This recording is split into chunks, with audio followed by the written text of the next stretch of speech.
This is part 2 to the Pikmin clone series. If you haven't seen part 1, then make sure to check it out. We killed God in that video.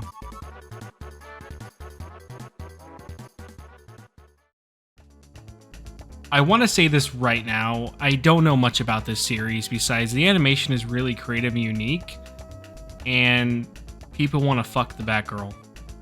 I'm more surprised that movie tie-in games are still being made since I felt after the Wii, it became too expensive to make these cheap cash grabs. I'm gonna go ahead and get this out of the way right now. When I play these types of games, I always try to have a positive mindset that the game won't be 100% garbage.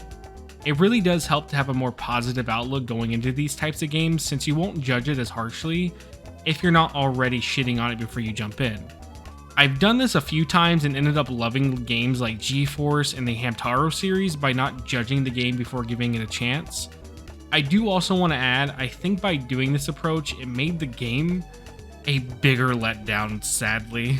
I think it's time to dive into this and see what movie tie-in games have to offer in the year of 2022. We start our adventure by seeing this poorly low quality JPEG of a ship.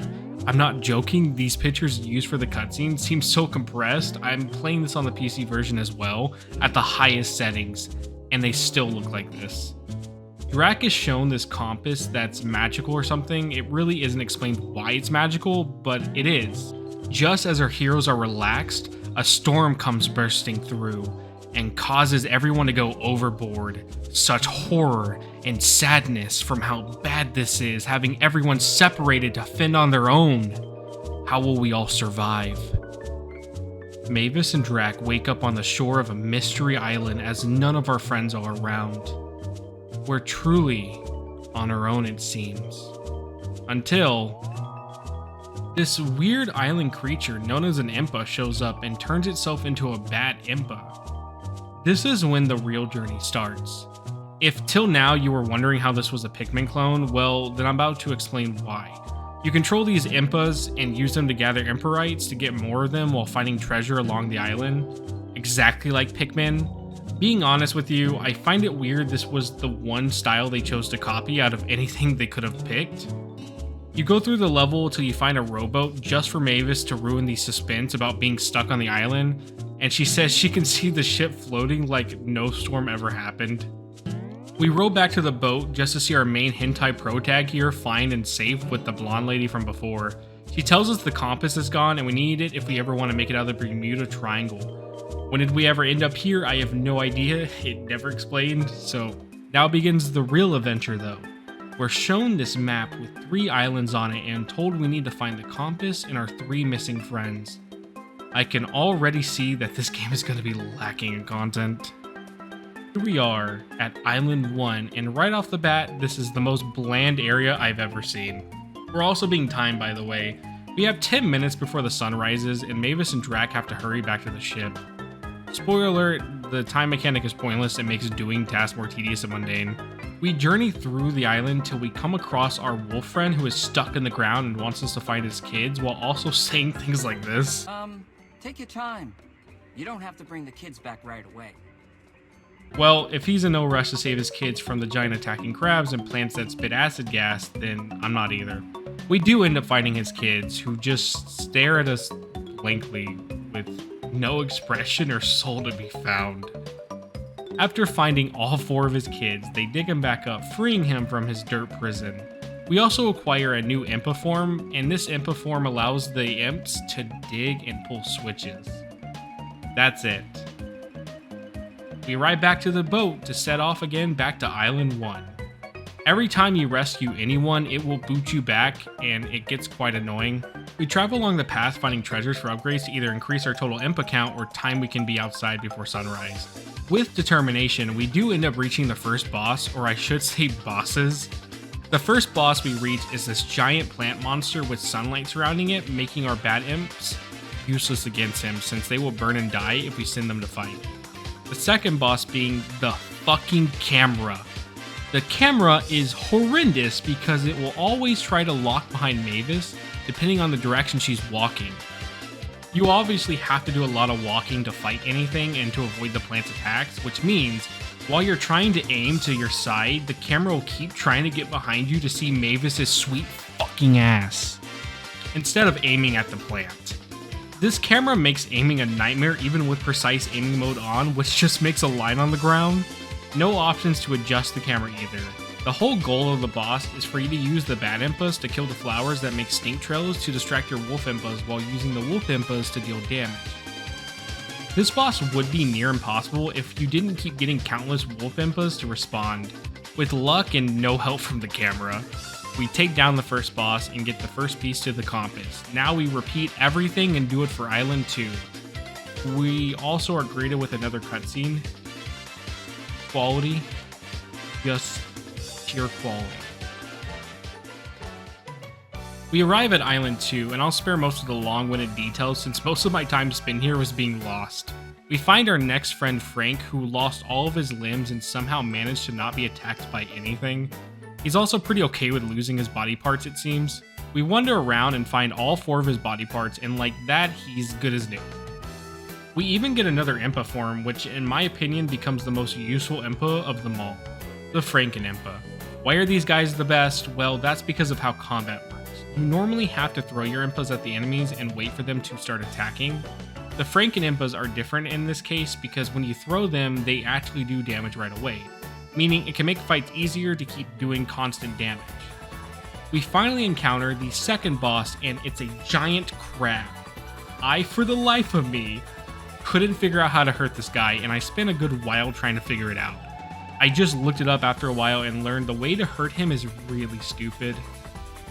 You see, normally there's these crab enemies when they run, they end up hurting you when they do this attack. There is a way to knock them out of this though. You can stop them by throwing a Frankenimpa at them, but it's actually better to avoid doing this and let the crabs hit a wall.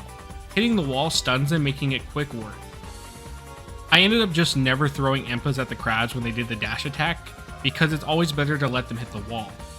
Now, back to the boss. The way you hurt the boss is by throwing an impa at him while he's charging.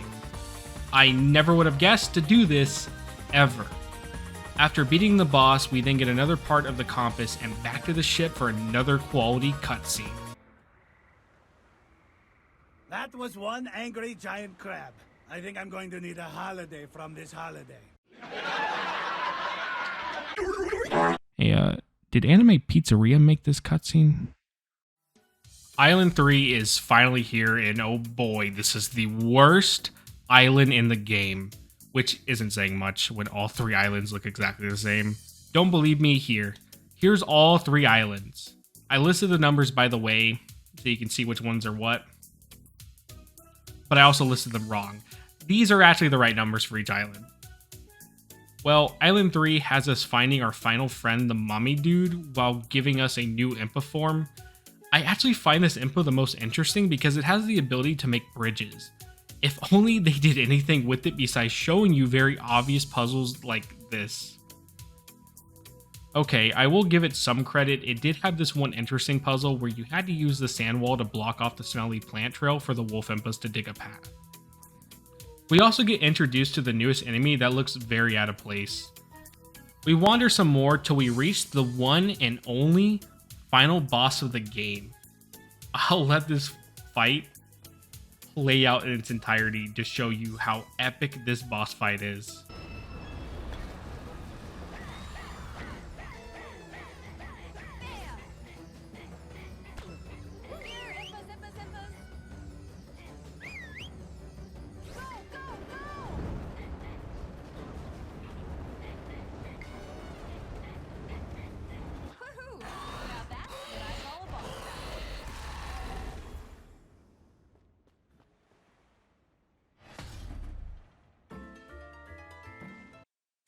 Yeah, that was it. That was the whole boss fight. It really was that easy. The common enemies are harder than this thing, which is saying a lot. Well, with the final boss just dead, being easy as ever, we get the final compass part and are greeted with this amazing cutscene showing the Impa's gratitude towards us commanding and sacrificing many of their friends and families to survive. Isn't being a dictator great?